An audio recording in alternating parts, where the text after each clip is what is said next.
Bwana Yesu asifiwe tena. Mimi namshukuru Mungu amenilinda nimefika mahali hapa. Na leo neno letu linaenda kutoka katika kitabu cha Isaya chapter 60 verse 15 up to ukiteremka hapo chini 16 nasema, na kwa kuwa umeachwa na kuchukiwa, hata ikawa hapana mtu aliyepita ndani yako, nitakufanya kuwa furaha ya milele, furaha ya vizazi vingi.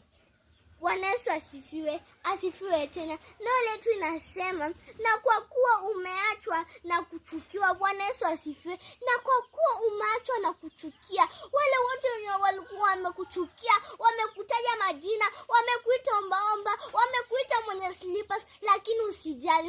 Mungu huyu ametuambia leo, hata ikawa hapana mtu aliyepita ndani yako, nitakufanya kuwa furaha ya milele, furaha ya vizazi vingi. Bwana Yesu asifiwe. Hata kwa kuwa kuna mtu mwenye anakusupport, hakuna mtu mwenye anakupenda, usijali, kwa sababu Mungu ametuambia atakufanya uwe furaha ya vizazi vingi. Bwana Yesu asifiwe. Kila mtu atafurahia kwa sababu Mungu amekuweka mahali hapo. Bwana Yesu asifiwe. Alafu kiteremka hapo chini inatuambia utanyonya maziwa ya mataifa. Bwana Yesu asifiwe. Yaani mataifa yote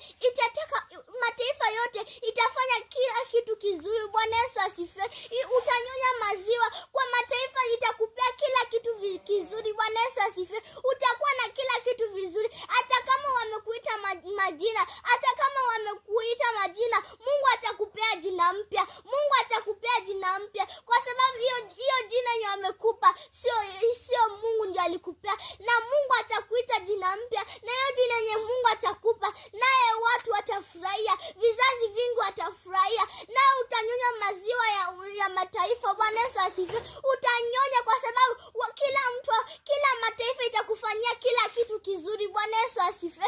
Najua mtazidi kusupport neno la Mungu kwa kunifollow na kwa kunisubscribe kwa YouTube na kwa kunifollow. Najua chambarikiwa na hiyo marefu.